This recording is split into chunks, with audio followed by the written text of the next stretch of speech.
Nobody knows the trouble I've seen. I just think there's so much that has been lost in these last 6 months that we can never go back and retrieve. And it's not only unfortunate, it's borderline criminal. I believe that conspiracy theorists are going to have a field day with this. They're going to make the Warren Commission look like a walk in the park. Can any one of you gentlemen tell me who was in charge of amassing the steel and other debris as a result from the attack of September 11th on the World Trade Center? I'm not sure I understand fully your question. In other words, what entity was in charge of collecting, selling, or was disposing of material within 2 weeks of the actual event, or was it prior to that? It may have been prior to that. I'm not sure when the first decision was made on that, but I didn't find out. We didn't. Were you disturbed by that? By finding that out? Were you disturbed to find out that the city was actually disposing of or selling off we had material? Previously indicated that we definitely wanted to see the steel and select Did you or did FEMA or any other entity actually ask or tell the city of New York to cease and desist from disposing of that material? As far as the team is concerned, we made it known that we needed steel, and I don't have any knowledge that anyone had the authority even to ask them to cease and desist. So no one even asked them politely to stop selling, but in all likelihood could be evidence, Mr. Eileen, but in all likelihood could be evidence, Mr. Anastani? I believe I was the first one to find out that the steel is being recycled. New York Times reporter Jim Glantz told me 2 weeks after a collapse, and I tried to contact city, and also New York Times reporters tried to make sure we can have access to steel to do the research. It was not happening, and I went myself. Professor Hassan Astane investigated Ground Zero 2 days after the attack. He sent CBS 5 photos of steel from Building 7 that he examined. He called any theory of explosives complete nonsense. I didn't see any explosives, he told CBS 5.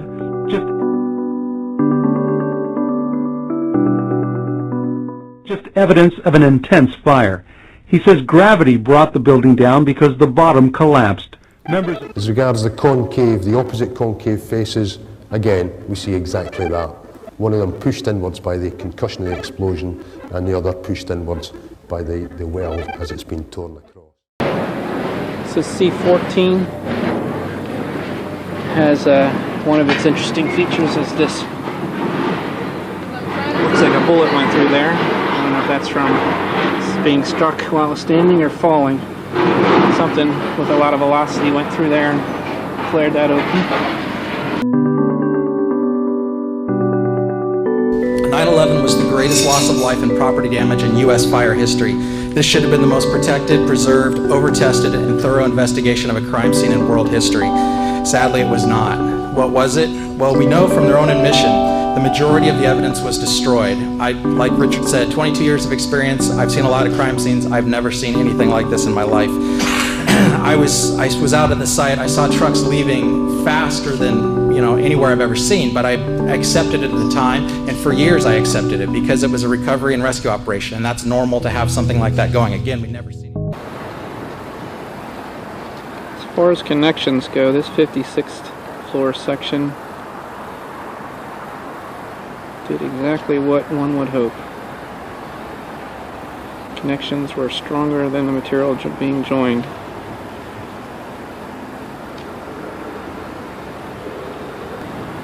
But no evidence of bolts just simply popping. Like it, but that was expected. What I didn't know for years, what was going on behind the scenes, was that evidence was being destroyed when it was shipped off. By their own admission, Tower 7 investigation, this investigation at Tower 7 had no physical evidence. How do you investigate a crime when you've destroyed all the evidence? It doesn't make sense. And Bill Rosati, he was here when it all happened. He saw it for himself. Bill, if you can just tell us what you saw, what you heard I was standing like 2 blocks away, and all of a sudden I just seen a big flash, and then I seen the building coming down, and I just seen people just running everywhere, chaotic like. So I was just standing there, you know, we were watching the building actually because it was on fire. The bottom floors of the building were on fire, and you know, we heard this sound that sounded like a clap of thunder. Turned around, we were shocked to see that the building was well, it looked like there was a shock wave ripping through the building, and the windows all busted out, and you know, it was horrifying. And then you know, about a second later, the bottom floor caves out, and the building followed after that, and we saw the building crash down all the way to the ground. You know, we were in shock, and then the worst part about it, we saw the smoke and the plumes of smoke coming after us, and we had to run. They also admit that they refused to test the explosives, or to test for explosives or residue of thermite. Now, this is what I'm going to go into here just real quickly, is there are national standards for an investigation. That's what all of us are asking for, an investigation that follows national standards and holds people accountable. This manual right here, just so you can see it, is what we call the kind of the Fire Investigation 101. This is the most basic fire investigation manual there. This is for the 2001 edition. This is what should have been referred to, at least. It doesn't have to be followed exactly, but it should have been used as a guideline for the investigation. I'm just going to cover a few of the things that are in here. So NIST violated, and the initial investigators that did not protect the scene violated the most basic of the guidelines. And I'm going to cover 5 of them here. One is the NFPA 9.3.6. It covers spoliation of evidence. Specifically what it reads is, once evidence has been removed from the scene, it should be maintained and not destroyed or altered until the investigation is complete. The steel was melted down prior to the investigation. We know that from their own admission. This is no conspiracy theory stuff. 19.2.4, exotic accelerants. If on the scene you find melted steel or concrete, you should consider the use of exotic accelerants. And they specifically say in the manual, thermite mixtures produce exceedingly hot fires that can account for melted steel and concrete. It also says they leave residues that can be tested for visually and chemically identifiable. Again, they did not test for it. And just put it in perspective, on a routine house fire, if we suspect even the slightest use of an accelerant, we're going to test for it when there's no fatalities, when there's very little property damage. So to not do it on this, there is absolutely no excuse. I can't drive that point home enough. 18.15 is analyze fuel source. All available fuel sources should be considered and eliminated until one fuel can be identified as meeting all the physical damage criteria. For example, if you find pulverized concrete, which we all know there was in all 3 buildings, there was pulverized concrete, the only fuels that can create seeded explosions should be considered. So they shouldn't be considering fires. They shouldn't be doing that. It doesn't account for pulverized concrete. They should only be considering exotic accelerants and explosives. 19.4.8.2.6, extremism. The terrorist may include fire as but one of a variety of weapons along with explosives used in furthering his or her goal. We know they used them in 93. Why would we not? We know they used them in 93. Why would we not test for them now? There was reports that day, multiple reports, which I'll get into in a second. So they could have put them in the basement. How do we know that unless we test for it? I mean, even if it is the terrorists that they claim they are, we need to test this.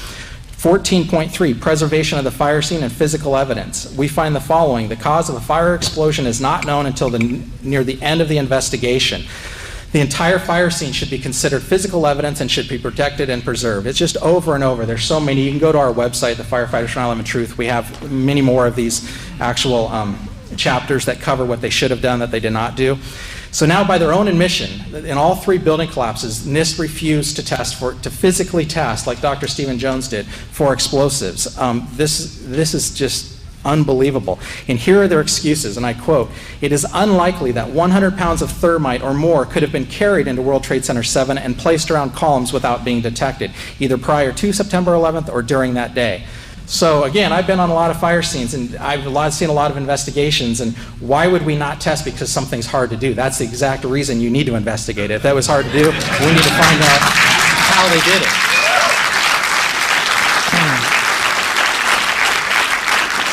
And number 2, NIST excuse, In addition, no blast sounds were heard on the audio tracks of the video recordings during the collapse of World Trade Center 7 or reported by witnesses. That's one of the excuses why they didn't test. Well, apparently they didn't read Chapter 18. 18 is the general definition of explosions. Although an explosion is almost always accompanied by the production of a loud noise, the noise itself is not, in big bold letters, an essential element in the definition of an explosion. The generation and violent escape of gases are the primary criteria of an explosion. So that alone says they should have tested for it. But then we also, NIST has lied, and we can prove it as soon as the new investigation happens. The evidence is out there for you to see right now. We have 118 first responders who reported explosions. We have the radio transmissions from FDNY members that are still recorded today that reported explosions. We have audio recordings. We have video recordings. I've personally talked to witnesses that heard them. So there's nothing short of saying they lied, and they need to be held accountable.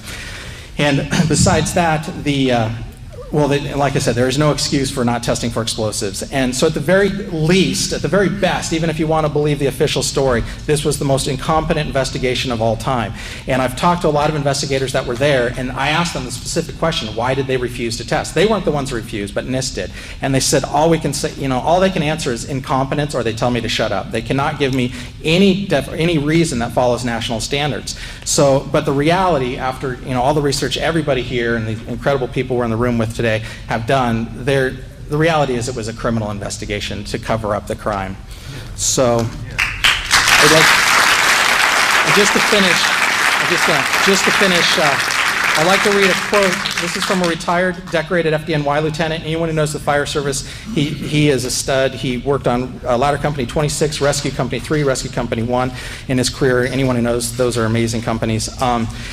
Here's his comment. Trade Tower 7 by itself is the smoking gun, not hit by an aircraft with only a few relatively small fires. It came down in a classic crimp and implosion, going straight into its basement, something only very precise demolitions can accomplish, which takes days, if not weeks, to prepare. The 9/11 Commission didn't even mention it, and FEMA actually stated they didn't know why it collapsed and left it at that. Brothers, I know that the above implications are hard, almost unthinkable, but the official explanation is utter nonsense, and 343 of our murdered brothers are crying out for justice. Yeah.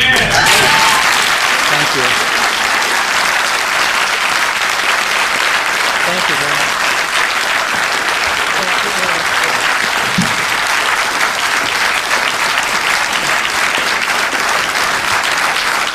Of interest that we'd find would be some of the parts of the plane embedded in the cars and in places in which you just wouldn't expect. A part of the fins off the turbine off of one of the engines was actually found embedded into one of the engine blocks of one of the cars.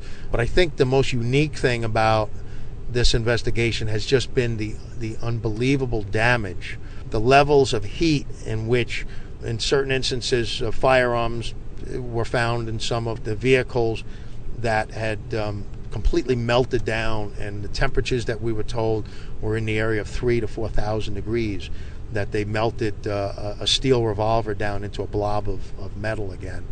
These were some of the things. An engine block that was aluminum, and its pistons were cast iron, and other parts of the engine were steel, and the aluminum had actually melted around the steel and the iron and had dripped off like teardrops coming from the parts of the car.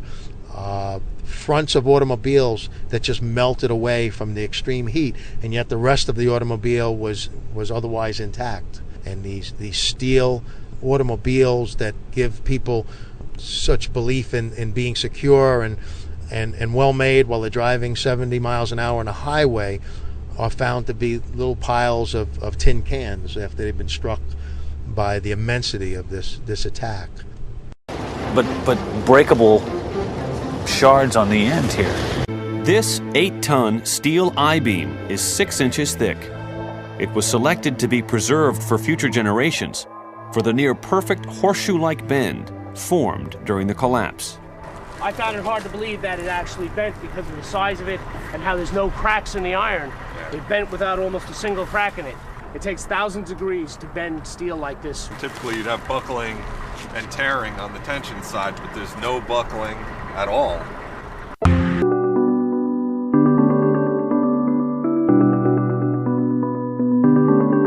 This is a piece of steel that I found in the North Tower. It was down around basement 4. There was 6 levels of the World Trade Center. Of the box beam was melted like stalactites and stalagmites. So it was tremendous heat that melted these big, huge box beams where the steel was just dripping onto each other and stacking up. So I snapped a piece of it off just to show other people how hot the World Trade Center site was.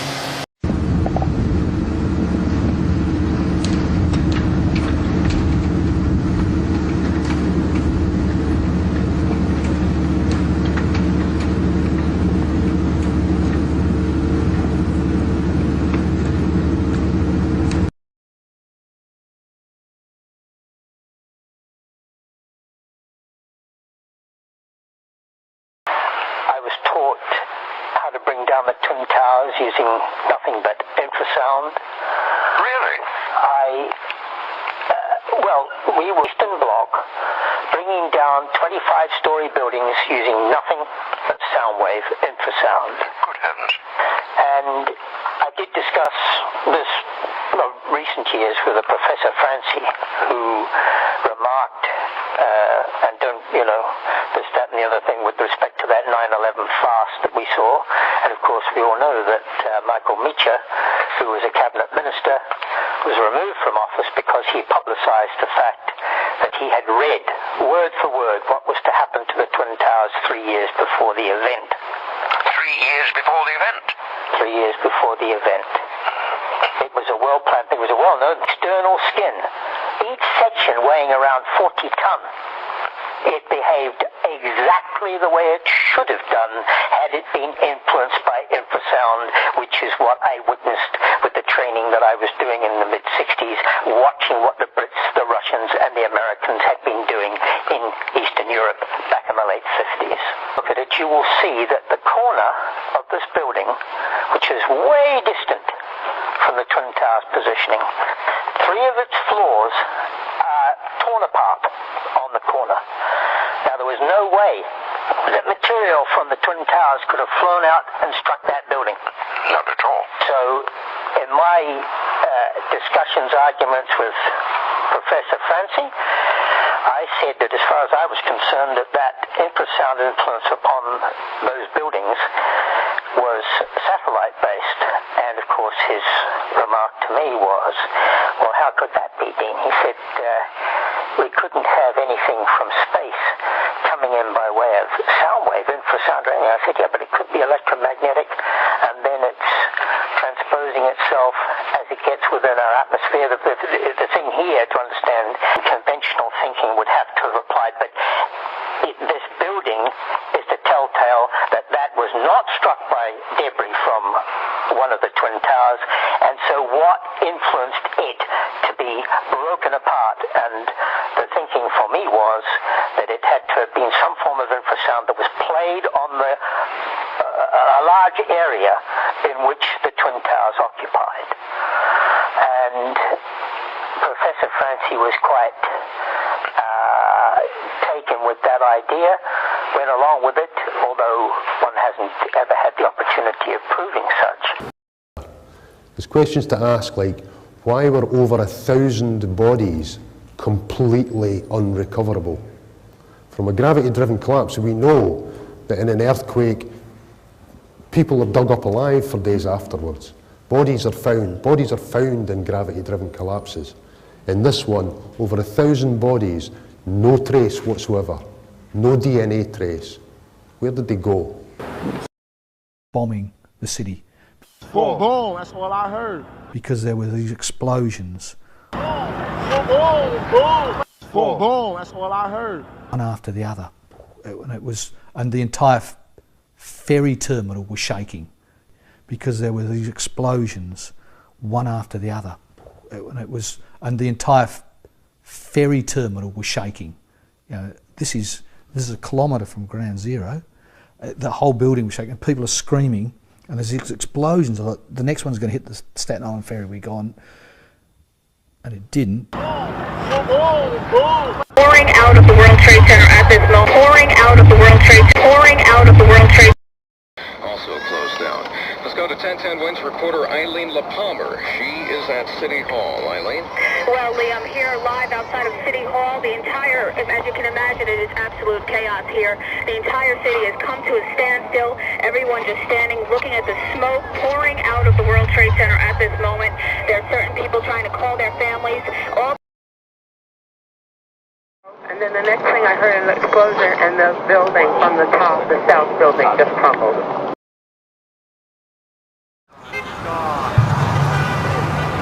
That's the building? Yeah. People don't understand. There may be more. Any one of these fucking buildings could blow up. This ain't done yet. Nothing no more worse than this. You're in the building trying to help people, and it's exploding on the inside the building. So I don't think it can get any worse than this. Third explosions also, right? We were in the building for the third one. It collapsed. I was on this drive here for the other one. Just trying to find anybody. Mayday. Mayday, mayday. Command post, this is ladder 6. Mayday. As fires rage nearby, the survivors in the ruins of Stairwell B come to realize that it may take days for rescue workers to reach them.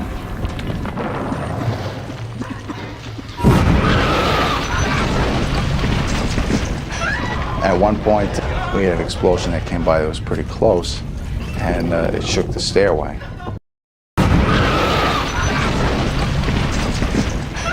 At one point, we had an explosion that came by that was pretty close, and it shook the stairway.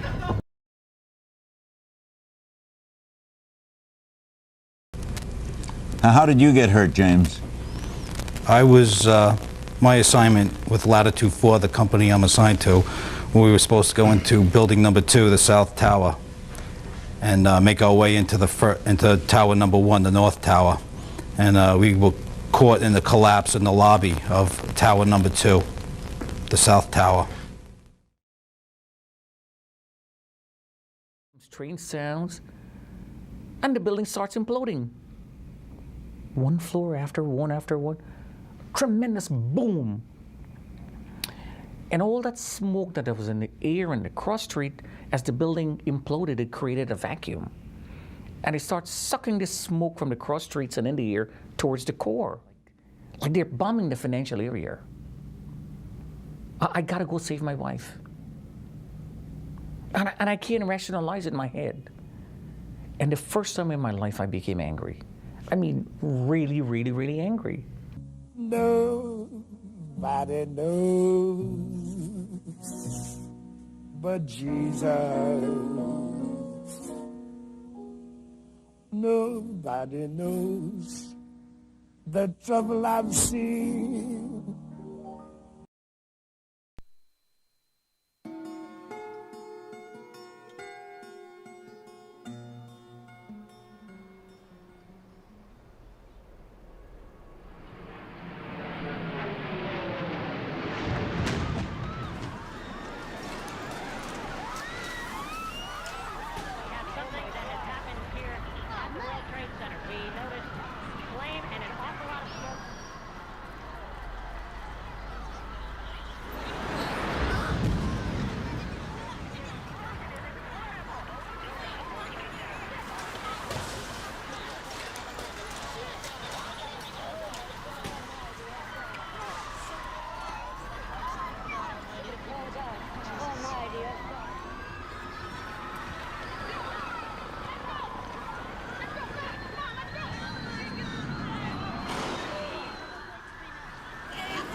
I was out here. I heard two explosions. I was out here. I heard two explosions.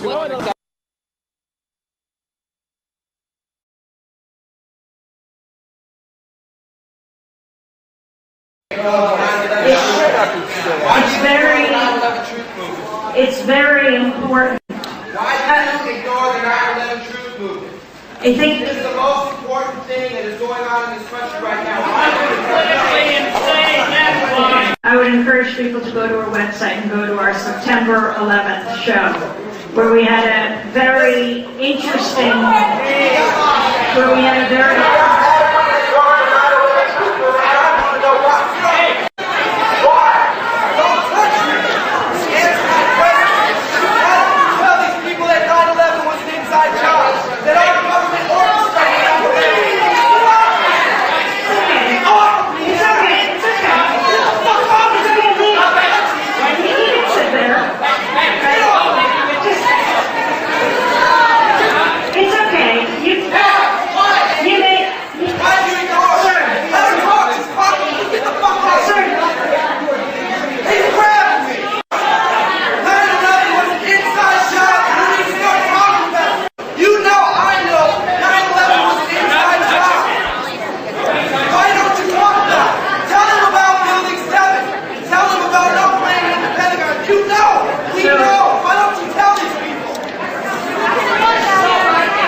We have an enormous explosion now in the remaining World Trade Tower Center.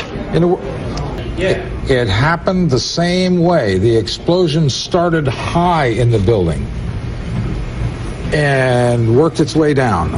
And I would be very anxious to hear in the future the forensics of this situation. Result of something that was planned. It's not accidental that the first tower just happened to collapse and then the second tower just happened to collapse in exactly the same way. How they accomplished this, we don't know. But what and how that got that way? It's nothing short of a miracle. No scientific explanation, because when that building was coming down, the force of gravity was working against them and their odds of survival. So it's nothing short of a miracle. Also taught us that most buildings are made of air. Most of the building is made of air. Yeah, the reason why it went into free fall is, of course, it went into free fall. The building is empty, for God's sake. Ships are empty. Right. Yeah. Most of the building is made of air. Yeah, the reason why it went into free fall is, of course, it went into free fall. The building is empty, for God's sake.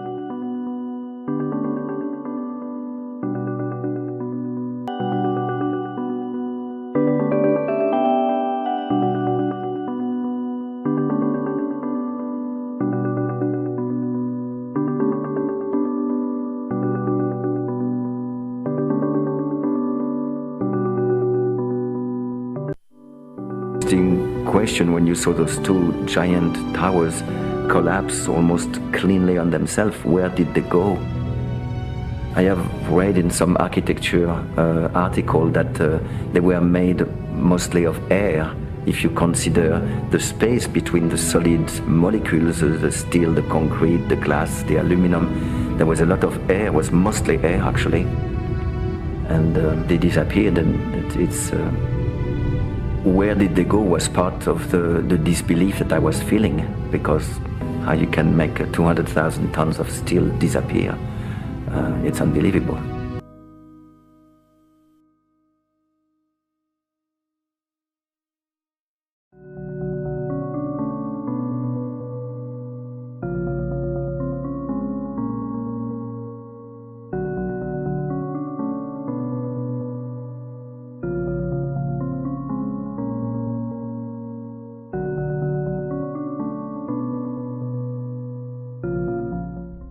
It looks like a meteorite, and nobody knows which tower it came from, says Charles Gargano, vice chairman of the Port Authority of New York and New Jersey, which owns the hangar and the Trade Center site.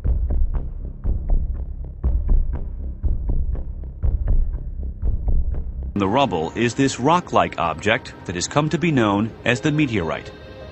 It's this fused element of steel, molten steel and concrete and all of these things all fused by the heat into one single element. And almost like a chunk of lava from Kilauea or Iceland, where they're very sharp but breakable shards on the...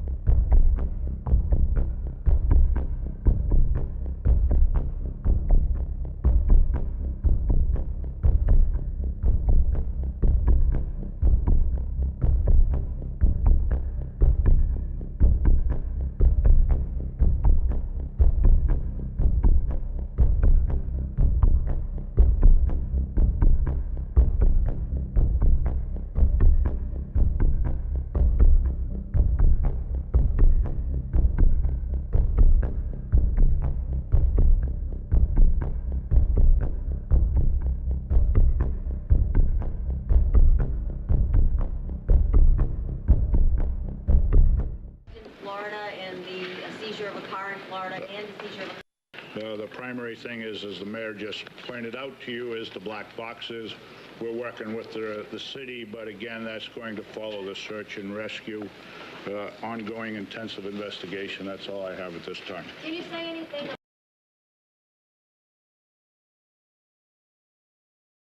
about the arrest in Florida and the seizure of a car in Florida and the seizure of a car? We have a number of leads that we're running around the country. A number of these, I'm not going to get into specifics other than it's my understanding we did detain some individuals over in New Jersey.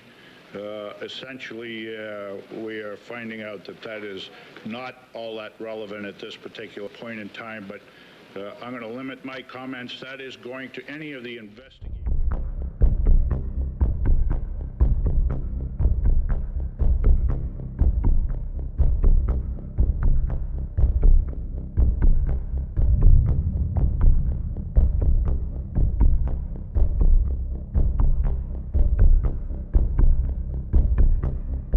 I don't know where they are. I don't know where they are.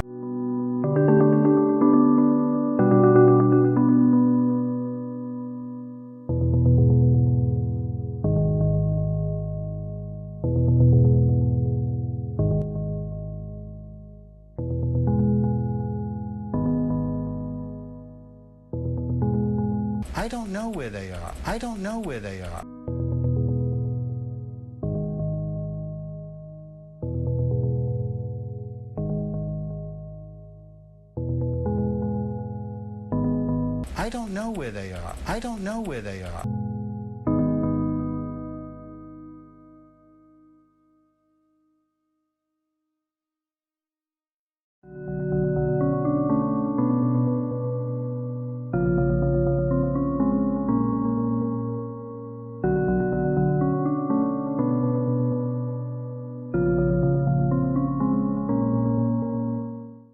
I don't know where they are. I don't know where they are. Yes. Okay, and I seen a segment on the History Channel, I think it was, or something, and you guys said that you were in the you were up in the chopper in the air when the plane came in. And you guys had the videotape going and stuff like that. Like I seen about a 5-minute segment of it on YouTube. I caught out of my eye an airplane. Right? Yeah, that wasn't from us though. That was from another ship. Oh yeah. Did you guys have a video camera too, or? Not that I know of. No. Where are you? And I turned to Pat, my pilot, and I said, Pat, I said, Jesus Christ, I said, there's a second plane crashing. And then, as I turned back to the left again, I realized how close it was coming to us. I started to yell at Pat to climb, because I felt it was gonna impact our aircraft. So we climbed. Make sure you guys know there was not a secondary explosion. It was another plane flying into that tower.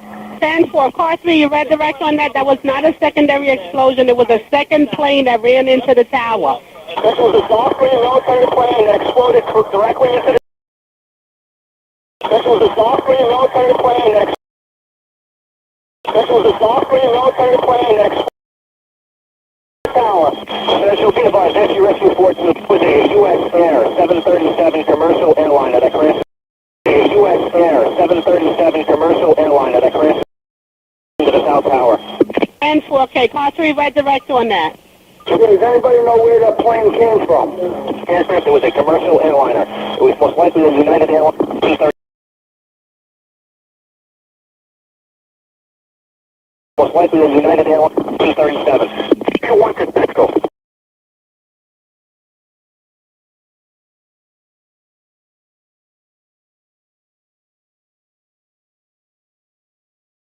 You know, at the 9/11 hearings, Condoleezza Rice is asked about this presidential briefing, and she says we didn't think it had anything to do with anything specific. It seemed to be just some general thing that we already knew, that bin Laden had some plans to attack the United States, and we didn't consider it all that significant.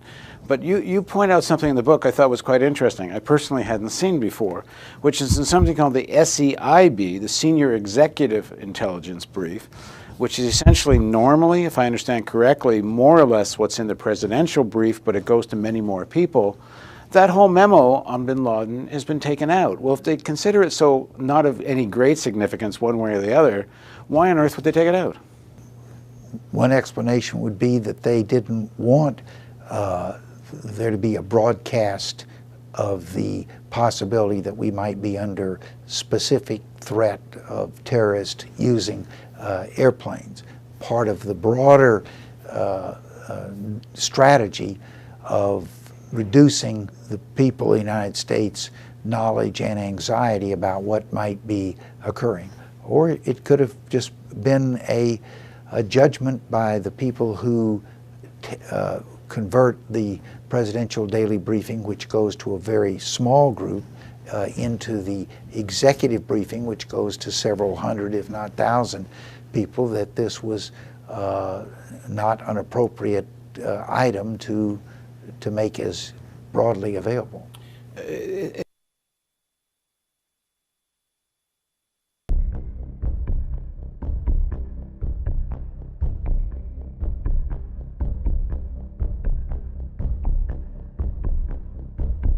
Sources said there had been no credible claims for the joint attacks. Enforcement sources said there had been no credible claims for the joint attacks.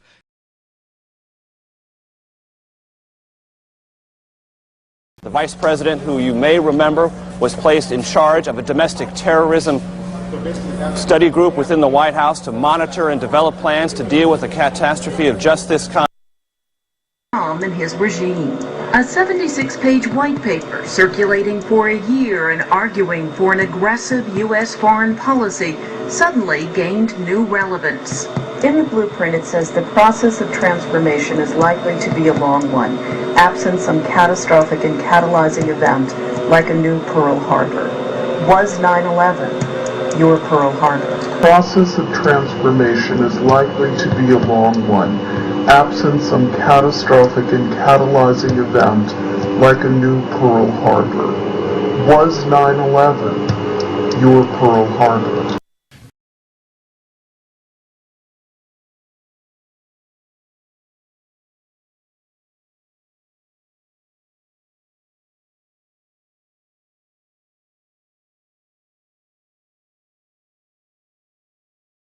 In the blueprint, it says the process of transformation is likely to be a long one, absent some catastrophic and catalyzing event like a new Pearl Harbor.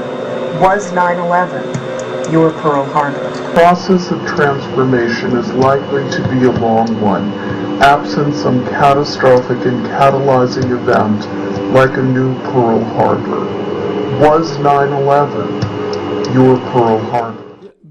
I've never had to issue a hijack squawk to an aircraft. I mean, we can issue an emergency code if we think the aircraft is having an issue, and what they do when they squawk, there's 3 particular codes that they can squawk, and it's basically emergency radio failure hijack, and it actually tags up on other controller scopes, and also scopes down the lower 48, if like at the command center, anybody, probably the military. I can't really speak to how their equipment works, but it just kind of tags them up a little bit differently. So it's a more pronounced target on the scope. So I've never had to do it before. I never had to do it after that. It was a strange request at the time. I never read it in the books where you had to do that. I've never, you know, we wouldn't necessarily ever issue that code to an aircraft because the way I look at it, it's not ours to issue, it's the pilot's to issue because it's a very serious code. So the 7500 squawk was the hijack code. Was actually a supervisor came down and said we need to have the Korean Air squawk 7500, and I said, well, I didn't really think it was the right thing to do. So they actually left and regrouped and talked about it, and I had my opinions of why it wasn't, but then later I was ordered to do it. So. And what were your thoughts? Why did you not want to do that? We'd already had some miscommunication with the military that morning. There'd already been some threats to shoot down some aircraft, one that I was particularly working, or probably others that happened to, that if they didn't follow whatever air traffic commands that we issued at the time, that they would be shot down. And I had an aircraft that was just south of Anchorage. On his way in, he was told to land at Anchorage. And at 40 miles south of Anchorage, I was told to turn him or that he would be shot down. And I was realizing there was a lot of miscommunications with the civilian sector and the military sector. There were fighters with this Korean Air, and with the kind of communications that occur, or breakdowns we'd say occasionally that occur between the civilians and the military, my first thought, and after I guess you'd say 19 years of experience, I knew how the military operates to an extent, and I thought, well, what if the guy's trigger happy? That's not a bad thing. You know, that's their job, and that's not my job, is to destroy aircraft of that series. And if they saw this code, I was afraid that it would, well, I was very afraid. I was more than afraid. It was probably the worst thing I ever had to do in my life, to issue the code. Do you know who gave the order from the FAA in Washington, D.C.? I think I do, but I'm not sure how it was derived. I don't know who told the person. I'm not sure if the person that gave that order, headquarters is actually, it was just, I believe, if I'm hearing this or I'm understanding it right, these instructions were coming for what they called headquarters, which is the Traffic Management Control Center in the lower 48. It's pretty much the whole command center or traffic management system for all of the U.S. airspace. I was actually assigned traffic management locally at the center at that time. I was a traffic management coordinator, but I just happened to work traffic also. So I interact with these people, and as far as who made the decision, I don't know, but I do understand a little bit of why. I understand why they wanted to do this, and my thoughts, you know, I explained about what my concerns were, but I believe the concerns of management were more, they wanted everybody to see the aircraft. They wanted the military to be aware of it. They wanted this, you know, this aircraft to brighten up on their scope, so to speak, or become very prominent so they could find it and track it. And I thought in the back of my mind, that must be why they're wanting to do it, but it's really not the right thing to do. So yes, it came from the Traffic Management Center. I think is what they were calling headquarters, from the best I could tell. I never asked anybody. I really didn't want to know at the time. Do you think the order came from headquarters, what you're referring to as headquarters, or do you think it originated farther up the chain of command than from them? What little bit I've read, and I haven't listened to tapes, I just read a few logs that were publicly available, and I really can't determine who gave the order. So it could have been within the headquarters, it could have been outside. Everything would be speculation for me, but from what I read, it almost looked like it was determined locally at what we call headquarters, but there could have been outside, you know, pressure to have this aircraft squawk a code that would be recognizable, where he would actually be more prominent on displays for, you know, any military personnel or any personnel at any point that had access to the radar data we were looking at. So, yeah. You were a commercial pilot before you were an air traffic controller for 25 years. Can you ever imagine a circumstance where it would seem appropriate for an air traffic controller to order a jet full of passengers to squawk that they have hijackers on board, especially in light of the fact that they're being escorted by F-15s? No, it's absolutely, that was the problem I was having with it. I could not fathom any scenario that would really warrant that to happen. Management, on the other hand, I'm not sure what their experience is. The people, you know, calling the shots, will say. I don't know what experience they had, but I have ground experience, and that's what I was drawing from as a pilot, as a controller for a while. Understand interactions between military and civilian sectors, and how breakdowns can occur and accidents can happen. That's what I was looking at, the whole picture. I wasn't, you know, removed from it. I guess if I was far removed from the situation, I might have reacted differently or wanted it to happen as a convenience method for other people to see it. But no, there's no reason why a controller would ever want to issue that I can come up with. You might could ask a dozen controllers and somebody might say yes, but it really made no sense to me. Looking back now, nearly 10 years, why have you decided to speak out about this now? It's always something that's kind of haunted me, and it's the reason that it's a kind of a haunting issue is I've had aircraft that I've been working before that have had a lot of issues that have crashed. We'll say that I've had pilots, you know, I've heard screams going as they've been going down, you might say, in the past.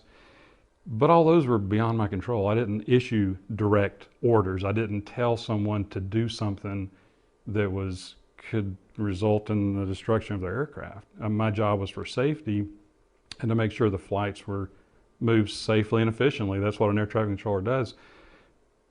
In my opinion, what I had to do was something that could have resulted in a big accident. And that's why I actually did not issue it when I was first told to. There was a delay in the time that the order was issued to have this aircraft squawk the code, and it occurred because I refused to do it. And I explained to the supervisors that were there why I was explaining to do it. And when they came back, I was ordered to do it. I realized somebody was going to do it. I didn't like people doing my dirty work, and I knew they were going to get somebody to do it. So under the threats, I did it. And that's why I've been, it's just a haunting thing. So occasionally, once a year, I'll go search and see if anybody even cared about what happened to that flight. So. Well, thank you very much, Rick Wilder. Thank you for speaking with me about this. Thank you. And thank you for tuning in and for watching. Good night.